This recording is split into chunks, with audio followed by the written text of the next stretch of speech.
Alexi Crawford était une jeune étudiante américaine de 21 ans. En 2019, elle avait vécu un événement très traumatisant.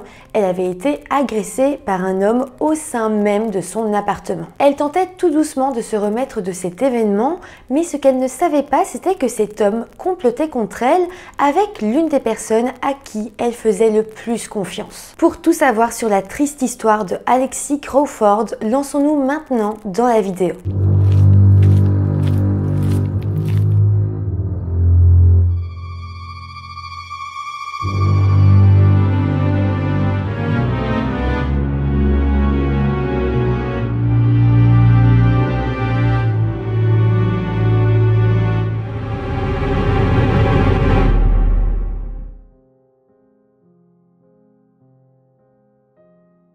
Hello tout le monde, j'espère que vous allez bien. Aujourd'hui, on se retrouve avec une affaire que je trouve tellement triste, que je trouve réellement tragique. C'est une affaire qui est assez récente.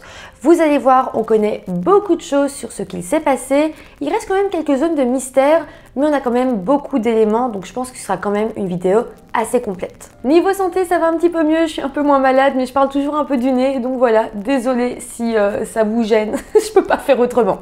On va essayer de faire bien, on va essayer de faire en sorte d'avoir une voix normale. Bon, sinon avant de commencer, n'hésitez pas de vous abonner à la chaîne, ça fait toujours plaisir, ça m'aide énormément. Merci à tous ceux qui sont abonnés, évidemment merci aussi à tous ceux qui s'abonneront. N'hésitez pas non plus à aller vous abonner à mon compte Instagram si vous voulez qu'on discute, si vous voulez suivre ma petite vie au quotidien. Voilà, n'hésitez pas. Maintenant que tout ça est dit, eh bien, lançons-nous dans cette triste affaire. Alexi Jenna Crawford est née en 1997 et a grandi aux États-Unis, dans la ville d'Athènes, dans l'état de la Géorgie. Et d'ailleurs, j'ai pu lire qu'Alexi venait d'une très grande famille. Elle avait 11 frères et sœurs et je tiens à souligner que sa famille était très aimante et très soudée. En grandissant, Alexi a été décrite comme une jeune femme audacieuse, dévouée, gentille et amusante. C'était le genre de fille qui défendait constamment ses proches et faisait tout son possible pour les aider. Sa famille était réellement son pilier. Lorsqu'elle a eu 18 ans, Alexi a été diplômée de l'école secondaire et a ensuite intégré l'université de Clark Atlanta et a alors emménagé sur le campus à 1h30 de chez ses parents. Malgré tout, elle a continué à être très proche de sa famille, de ses amis d'enfance.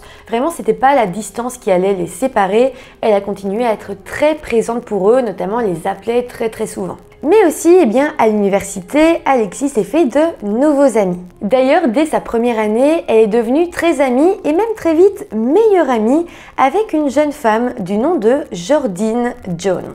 Jordyn avait grandi dans la petite ville d'Auburn Hills dans le Michigan et chose importante à noter, son père était diacre et policier. En tout cas, comme Alexi et elle sont devenus de plus en plus inséparables, eh bien, elles ont finalement décidé de louer un appartement ensemble un petit peu plus loin de l'université, sur la rue McDaniel Street, toujours donc à Atlanta. Évidemment, on peut s'en douter, mais cette colocation les a alors encore plus rapprochés. D'ailleurs, Alexi avait même invité Jordyn à rendre visite à sa famille à Athènes pour Noël. Et là-bas, autant vous dire que Jordyn a été plus que bien accueillie et petit à petit, elle est même devenue un membre à part entière de la famille d'Alexi. D'ailleurs, dans les années qui ont suivi, Jordyn a eu l'habitude de passer les fêtes de Noël avec la famille d'Alexi. C'était devenu une réelle tradition pour eux. En soi, ça prouve donc vraiment à quel point les deux amis ne se séparaient plus du tout. Mais passons à présent à l'année 2019. À cette époque, Alexi avait 21 ans et elle vivait donc toujours avec Jordyn. Simplement, à présent, Jordyn avait un petit ami du nom de Baron Brantley qui lui aussi avait 21 ans. Tout se passait alors pour le mieux. Alexi aimait beaucoup le petit ami de Jordyn, tous les trois s'entendaient à merveille. Tout allait bien. Mais malheureusement, eh bien, cet équilibre va totalement s'effondrer le samedi 26 octobre 2019. Cette soirée-là, Alexi, Jordyn et le petit ami de Jordyn avaient décidé de sortir boire quelques verres en ville. C'était une bonne soirée et puis lorsqu'ils étaient rentrés à leur appartement, ils étaient tous les trois assez alcoolisés mais ils ont continué à boire. En soi, pour le moment, rien d'anormal. C'est des étudiants, c'est le week-end, ils sortent en ville, ils boivent, peut-être un peu trop, ils rentrent à la maison et ils boivent un dernier verre ensemble. Mais c'est vrai qu'à un moment donné, ce soir-là, Jordine a commencé à se sentir assez mal et elle a décidé d'aller se coucher dans son lit. Mais voilà, c'est juste après ça qu'il va se passer quelque chose d'assez étrange. En fait, à peu près 1 heure plus tard, Jordine s'est réveillée et elle avait besoin d'aller aux toilettes. Je précise que dans cet appartement, les toilettes se trouvaient dans la salle de bain. Donc voilà, Jordine se lève de son lit, elle sort de sa chambre et veut ouvrir la porte de la salle de bain, mais la porte est fermée à clé. Elle a donc frappé plusieurs fois à cette porte et là, Baron, son petit ami, en est finalement sorti torse nu. Jusque-là, encore une fois, rien de si bizarre que ça.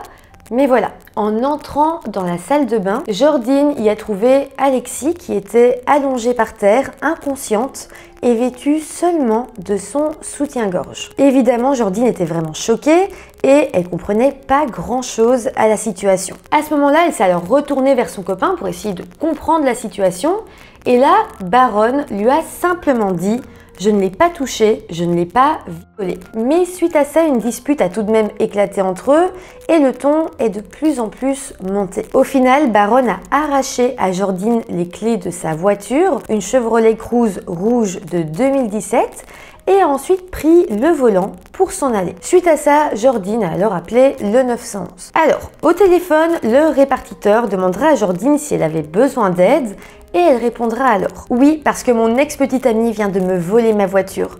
Il a pris mes clés et il m'a baisé. Je suis sur le point de mourir. Je précise à ce moment-là que quand elle dit qu'elle est sur le point de mourir, etc., je pense qu'elle parle plus d'un état mental parce que je ne pense pas qu'elle a été frappée à ce moment-là. Je pense juste qu'elle est très choquée par rapport à la dispute qu'elle a eue avec son copain et très choquée par le fait qu'il lui ait volé sa voiture. En tout cas, après ça, elle a donné le modèle de sa voiture à l'agent du 911 et a donc demandé à ce qu'on la lui retrouve. Une fois qu'elle a été sûre que ça avait bien été noté, c'est là qu'elle va dire de manière un peu nonchalante: je pense qu'il est arrivé quelque chose à mon ami. Elle a rien précisé de plus et on aurait dit que c'était plus: ah bah tant que je vous ai au téléphone, je pense que mon ami va pas bien. C'est vraiment très étrange parce que je vous rappelle quand même que Alexis est au sol dans la salle de bain, elle est inconsciente et elle a potentiellement été agressée sexuellement.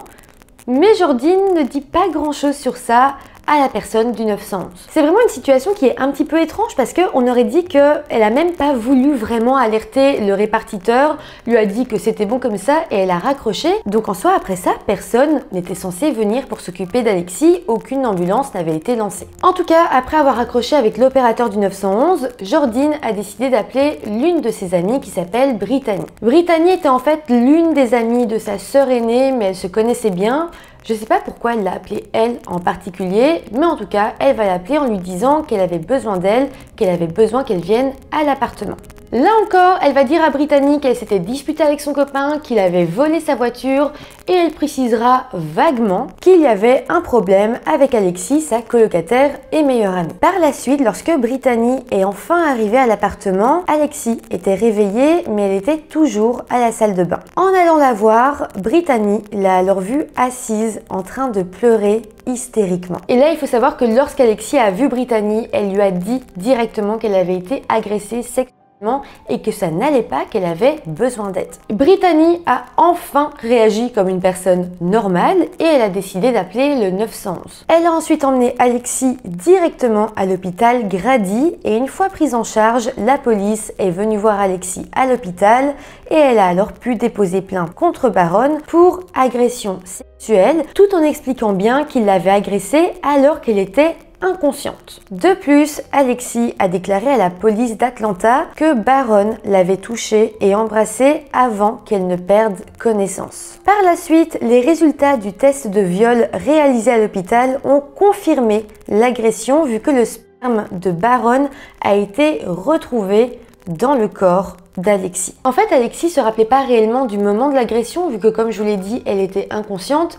Par contre, évidemment, elle avait mal et donc elle s'était bel et bien doutée qu'elle avait été agressée. Heureusement, comme elle avait été emmenée à l'hôpital, on avait la preuve indéniable qu'elle avait bel et bien été agressée par Baron vu que son ADN, son sperme avait été retrouvé sur elle. Alors, si la procédure avait été faite convenablement, Baron aurait dû être appréhendé et arrêté. Or, Baron n'a pas immédiatement été appréhendé pour agression sexuelle. La police n'a en fait pas semblé être très pressée et malheureusement, eh bien, c'est cette perte de temps qui va être fatale pour Alexis. Mais tout d'abord, parlons du lendemain des faits, soit le 27 octobre 2019. À ce moment-là, Charlie était toujours à l'hôpital et Baron est lui revenu voir Jordine pour s'excuser et il va alors lui raconter qu'il ne l'avait pas trompée volontairement, mais qu'en réalité, la veille au soir, il était tellement ivre qu'il avait confondu Alexis avec elle. C'est vraiment l'excuse la plus folle de la Terre parce qu'ici, on parle dans un sens de tromperie, ok, mais on parle surtout d'une agression sexuelle. Mais bon, on dirait bien que Jordine était très aveuglement amoureuse et elle a décidé de croire son copain, de le pardonner et elle va même se remettre en couple avec lui. Mais attendez, parce que les choses vont vraiment en s'empirant. En fait, lorsque Jordine a compris que Alexis avait porté plainte pour viol contre son petit ami, eh bien, elle lui en a voulu et a décidé de ne plus être amie avec elle. Mais c'est pas tout, parce que Jordine, qui connaissait très bien la famille d'Alexis, a décidé de les appeler pour leur dire que voilà, leur fille avait eu un problème, qu'elle était à l'hôpital. Par contre, elle va pas vraiment dire qu'elle s'était fait agresser sexuellement. En fait, elle va vite fait dire qu'Alexis avait porté plainte pour agression sexuelle, mais elle dira également que les médecins n'avaient rien retrouvé sur elle qui le prouvait. Elle a donc fourni à la famille d'Alexis une version des faits très floue et surtout, elle a menti. Elle n'a absolument pas dit que son petit ami avait bel et bien agressé sexuellement Alexis et que les médecins et la police en avaient la preuve grâce au kit de viol. Donc à partir de là, une chose était claire, Jordine avait choisi son camp et avait choisi son petit ami plutôt que sa meilleure amie. Mais parlons à présent d'Alexis. Dès le lendemain de l'agression, elle a dû quitter l'hôpital, mais elle était évidemment totalement traumatisée. Elle avait d'ailleurs contacté ses amis en leur disant qu'elle était terrifiée à l'idée de dormir seule dans sa chambre et qu'elle se sentait mal à l'aise. Mais bon, finalement Alexis est rentrée chez elle et même si effectivement elle a senti qu'à présent sa relation avec Jordine était tendue, elle était vraiment loin de tout savoir. En fait, Jordine de son côté n'a pas non plus dit très clairement à Alexis qu'elle s'était remise en couple avec Baron. Elle ne lui a pas dit non plus qu'elle lui en voulait d'avoir porté plainte et elle lui a encore moins dit qu'elle avait menti à sa propre famille. Donc en soi, la situation à ce moment-là, c'est que les deux filles vivaient de nouveau ensemble sous le même toit, que Jordine en voulait à Alexis réellement et que Alexis, elle, pensait que la situation était tendue, mais en soi, elle avait toujours confiance en Jordine. En soi, je pense que du côté d'Alexis, et très justement, elle pouvait pas imaginer que sa meilleure amie puisse lui en vouloir. Parce qu'en soi, elle n'avait rien fait. C'était elle la victime, c'était Baron qui l'avait attaquée. Personne n'était censé lui en vouloir pour quoi que ce soit. Et donc, je pense qu'à aucun moment, elle s'est dit que Jordine pourrait être fâchée sur elle. D'ailleurs, pour vous dire, comme Alexis était réellement traumatisée, elle a décidé de ne pas dormir dans sa chambre, mais plutôt de dormir sur le canapé du salon pour se sentir plus en sécurité et peut-être un petit peu plus proche de Jordine. Mais ici, ce qui est totalement dingue et ce qui est réellement glaçant et réellement horrible, c'est qu'Alexis ne savait pas qu'en réalité, Baron, son agresseur, se trouvait dans la chambre de Jordine et dormait donc à quelques mètres d'elle seulement. En fait, il faut savoir que lorsque Baron était venu s'excuser auprès de Jordine, il lui avait également demandé de le cacher pour ne pas qu'il se fasse arrêter. Jordine avait accepté et donc à partir du 27 octobre, Baron est resté dans la chambre de Jordine caché. Il restait là 24 heures sur 24 et évidemment Alexis n'en avait pas la moindre idée. D'ailleurs, il faut savoir qu'Alexis n'osait plus trop sortir, elle avait besoin de prendre du temps pour elle et donc lorsque Jordine allait en cours, qu'elle allait travailler, eh bien Alexis restait seule à l'appartement. Ou en tout cas, elle pensait qu'elle restait seule parce qu'en réalité, elle se trouvait avec Baron toute la journée. La situation va donc rester comme ça du 26 octobre au 30 octobre 2019. Ce jour-là, à 15h23, Alexis avait appelé sa mère, Tammy, par FaceTime et selon sa maman, Alexis riait. Elle semblait de bonne humeur. En soi, il s'agissait d'un appel heureux, mais ce que Tammy ne savait pas, c'était qu'en réalité, c'était la toute dernière fois qu'elle allait parler à sa fille. Alors, que s'est-il passé après cet appel ? Malheureusement, on n'a pas énormément d'informations là-dessus. Tout ce qu'on sait, c'est que la dernière fois qu'Alexis a été vue, c'était assez tard ce soir-là. Elle a en fait été filmée vers 23h30 par une caméra de vidéosurveillance dans un magasin d'alcool. Mais voilà, après ça, eh bien, Alexis n'a plus jamais été revue vivante. Le lendemain, le 31 octobre, la famille d'Alexis a tenté à plusieurs reprises de l'appeler, de lui envoyer des messages, mais elle n'a reçu aucune réponse de sa part. C'était assez étrange quand même parce qu'en général, Alexis répondait toujours à sa famille. Ne serait-ce simplement pour dire qu'elle était occupée, qu'elle le répondrait plus tard ou quelque chose comme ça, mais là, elle ne donnait strictement aucune réponse et c'était loin d'être normal. Sa famille va alors décider d'attendre encore une journée et finalement le 1er novembre, comme personne n'avait aucune nouvelle d'Alexis, ses proches ont décidé d'aller signaler sa disparition à la police. Immédiatement, les enquêteurs vont prendre les choses en main et vont se rendre à l'appartement d'Alexis pour interroger Jordine, sa colocataire. C'est à ce moment-là que Jordine va expliquer à la police que le 30 octobre,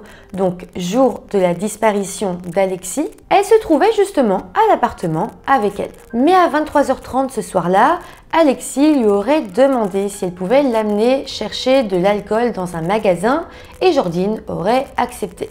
Pour le moment, ça paraît donc assez plausible vu qu'on a les images de vidéosurveillance qui l'attestent. Selon Jordine, elle et Alexis s'étaient alors rendus au magasin et elles avaient ensuite bu ensemble en ville. Ensuite, Jordine va affirmer être rentrée à l'appartement avec Alexis vers 2h30 du matin et dira qu'elle avait ensuite directement été se coucher. Et puis, elle dira que c'est seulement le lendemain matin, lorsqu'elle s'était réveillée, qu'elle avait constaté qu'Alexis n'était plus dans l'appartement. Donc voilà, je le redis, mais ça, c'est la version des faits de Jordine. Mais pour le moment, à part le fait qu'effectivement, elle a bien été dans ce magasin d'alcool, on peut rien affirmer, on peut pas être sûr qu'elle raconte bien la vérité. Suite à ça, la police a alors fouillé l'appartement des filles et elle notera que le téléphone d'Alexis, ses cartes bancaires et sa carte d'étudiante étaient introuvables. Clairement, une partie de ses affaires avait disparu avec elle. La police cherchera également à retracer le téléphone d'Alexis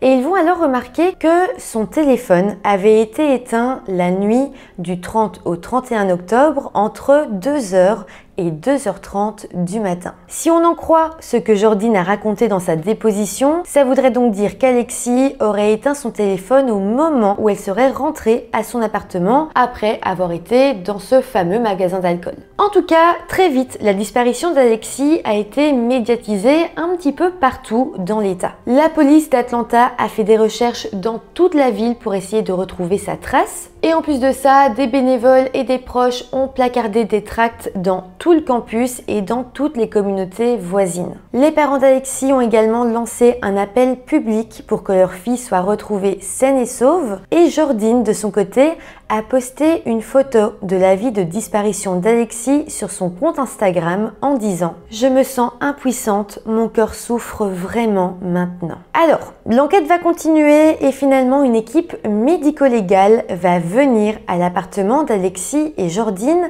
afin de tout fouiller au peigne fin. Et c'est là que l'enquête va se retrouver totalement bouleversée grâce à une découverte.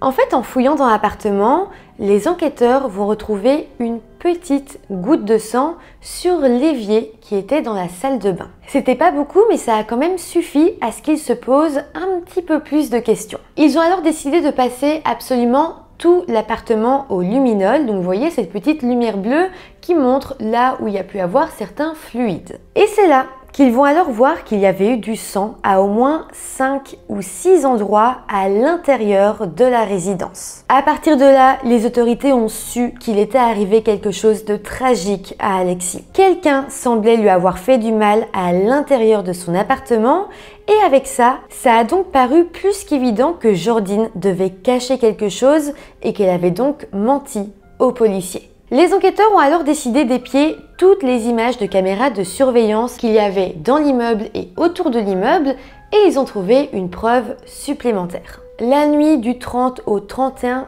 octobre, donc la nuit de la disparition d'Alexis, vers 3 h du matin, des caméras qui se situaient sur le parking devant l'appartement des filles ont filmé Jordine et son petit ami Baron en train de monter dans la voiture de Jordine. Donc déjà, rien qu'avec cette image, on avait la preuve que Jordine avait menti. Vu que je le rappelle, mais elle avait dit à la police que ce soir-là, elle était rentrée à l'appartement à 2 h 30 avec Alexis et qu'elle avait directement été se coucher et rien de plus. Grâce à ces images, on savait donc que c'était faux. À partir de là, la situation devient donc de plus en plus suspecte. Je vous résume donc ce qu'on a. On sait que Jordine et Baron étaient à l'appartement avec Alexis la nuit de sa disparition. Ils ont même été filmés en train de partir en voiture vers 3 h du matin et bizarrement, c'est justement avant ça que le téléphone d'Alexis a été éteint. Et puis, et surtout, de grosses quantités de sang ont été retrouvées dans l'appartement. Suite à ça, le 8 novembre 2019, Jordine va être interrogée pour le meurtre d'Alexis. Elle ne va clairement pas tenir longtemps avant de craquer et de dire aux enquêteurs qu'effectivement Alexis était décédé, mais elle dira aussi qu'elle savait où se trouvait son corps. Elle a alors accepté de conduire les autorités jusqu'au corps d'Alexis, qui se trouvait dans un parc appelé Exchange Park, dans le comté de DeKalb, à 15 minutes du centre-ville d'Atlanta. Là-bas, le corps a alors été retrouvé enveloppé dans un drap avec un sac poubelle sur la tête. Et d'ailleurs, on a retrouvé une grosse poubelle abandonnée à proximité. La scène était réellement horrible. Alexis était couverte de bleu et ses poignets étaient attachés. De plus, elle avait autour du cou un sweatshirt rouge et un t-shirt bleu. Je précise, mais elle les avait autour du cou comme si elle avait été étranglée avec. À présent, une chose était donc sûre, Alexis avait été assassiné, mais il fallait encore connaître les détails de ce meurtre atroce. Ici, comme Jordine semblait donc bien coopérer avec la police, elle a de nouveau subi un interrogatoire en espérant qu'elle accepte d'en dire un peu plus.